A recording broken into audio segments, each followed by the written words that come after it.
Hi hello ಎಲ್ಲರಿಗೂ ನಮಸ್ಕಾರ. ಕನ್ನಡ ಕಿಚನ್ಗೆ ಸ್ವಾಗತ. ಈ ನ್ಯೂ ಇಯರ್ಗೆ ಸ್ವಲ್ಪ ಸ್ಪೆಷಲ್ ಆಗಿ ಸ್ವೀಟ್ ಮಾಡಬೇಕು ಅಂತ ಅಂದ್ಕೊಂಡಿದ್ರೆ ಬೇಕರಿಗಳಿಗೆ ಹೋಗದೆ ಮನೆಯಲ್ಲಿ ತುಂಬಾ ಸುಲಭವಾಗಿ ಸ್ವೀಟ್ನ ಮಾಡ್ಕೊಳ್ಬೋದು. ಬೆಲ್ಲನ ಹಾಕಿ ಸಕ್ಕರೆನ ಉಪಯೋಗಿಸದೆ ಸ್ವೀಟ್ನ ಹೇಗೆ ಮಾಡೋದು, ಅದು ಕೇಕ್ನ ಹೇಗೆ ಮಾಡೋದು ಅಂತ ನೋಡೋಣ.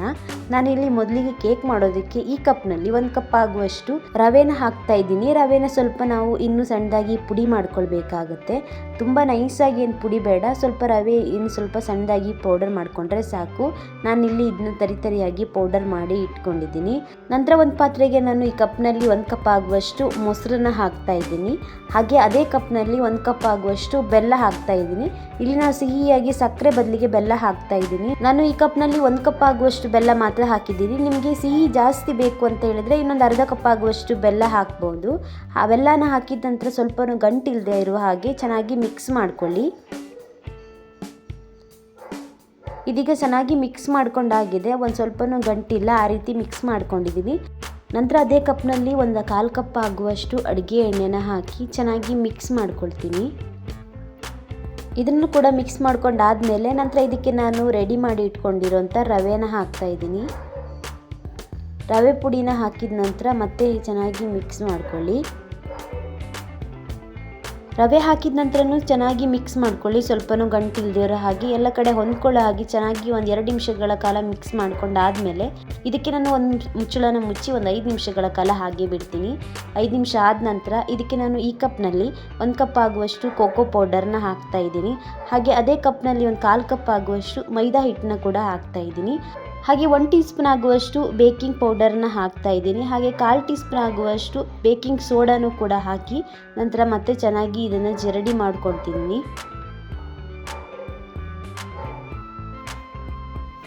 ಈ ಪೌಡರ್ನೆಲ್ಲ ಹಾಕಿದ ನಂತರ ನಾನು ಒಂದ್ಸಲ ಚೆನ್ನಾಗಿ ಮಿಕ್ಸ್ ಮಾಡಿಕೊಂಡು ನಂತರ ಈ ಲೋಟದಲ್ಲಿ ಒಂದು ಅರ್ಧ ಲೋಟ ಆಗುವಷ್ಟು ಹಾಲನ್ನು ಹಾಕಿ ಮಿಕ್ಸ್ ಮಾಡ್ಕೊಳ್ತೀನಿ. ಹಾಲನ್ನು ಜಾಸ್ತಿ ಹಾಕೋದಕ್ಕೆ ಹೋಗಬೇಡಿ, ಬ್ಯಾಟರ್ ಎಷ್ಟು ಬೇಕಂತ ನೋಡಿಕೊಂಡು ಹಾಲನ್ನು ಹಾಕಿ ಚೆನ್ನಾಗಿ ಮಿಕ್ಸ್ ಮಾಡ್ಕೊಳ್ಳಿ.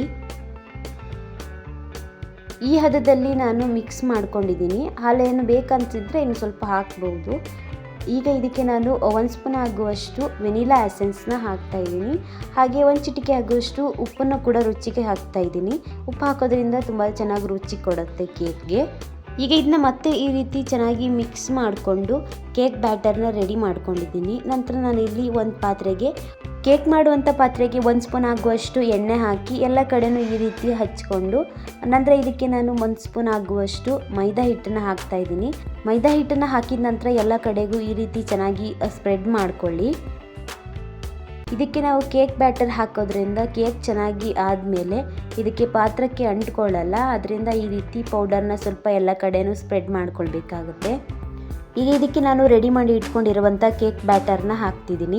ಕೇಕ್ ಬ್ಯಾಟರ್ನ ಹಾಕಿದ ನಂತರ ಇದ್ರ ಮೇಲೆಗೆ ನಾನು ಈ ರೀತಿ ಸಣ್ಣದಾಗಿ ಕಟ್ ಮಾಡಿ ಇಟ್ಕೊಂಡಿರುವಂಥ ಬಾದಾಮ್ ಪೀಸ್ನ ಹಾಕ್ತಾ ಇದ್ದೀನಿ. ಆ ಬಾದಾಮ್ ಹಾಗೆ ಗೋಡಂಬಿ ಬೇರೆನೂ ಕೂಡ ಡ್ರೈ ಫ್ರೂಟ್ಸ್ ಹಾಕ್ಬೋದು. ನಾನಿಲ್ಲಿ ಬಾದಾಮ್ನ ಹಾಕ್ತಾ ಇದ್ದೀನಿ. ನಂತರ ಕೇಕ್ನ ಮಾಡೋದಕ್ಕೆ ನಾನು ಇಲ್ಲಿ ಸ್ಟವ್ ಆನ್ ಮಾಡಿ ಒಂದು ಪಾತ್ರೆ ಇಟ್ಕೊಂಡಿದ್ದೀನಿ. ಅದ್ರ ಮೇಲೆಗೆ ಈ ರೀತಿ ಸ್ಟ್ಯಾಂಡ್ನ ಇಟ್ಟು 1-2 ನಿಮಿಷಗಳ ಕಾಲ ಚೆನ್ನಾಗಿ ಬಿಸಿ ಆದ ನಂತರ ಇದ್ರ ಮೇಲೆಗೆ ನಾನು ಕೇಕ್ ಪಾತ್ರೆನ ಇಟ್ಟು ನಂತರ ಇದಕ್ಕೆ ಒಂದು ಮುಚ್ಚಳನ ಮುಚ್ಚಿ ಇದನ್ನು ಒಂದು 40-45 ನಿಮಿಷಗಳ ಕಾಲ ಲೋ ಫ್ಲೇಮಲ್ಲಿ ಇಟ್ಟು ಬೇಯಿಸ್ಕೊಳ್ತೀನಿ.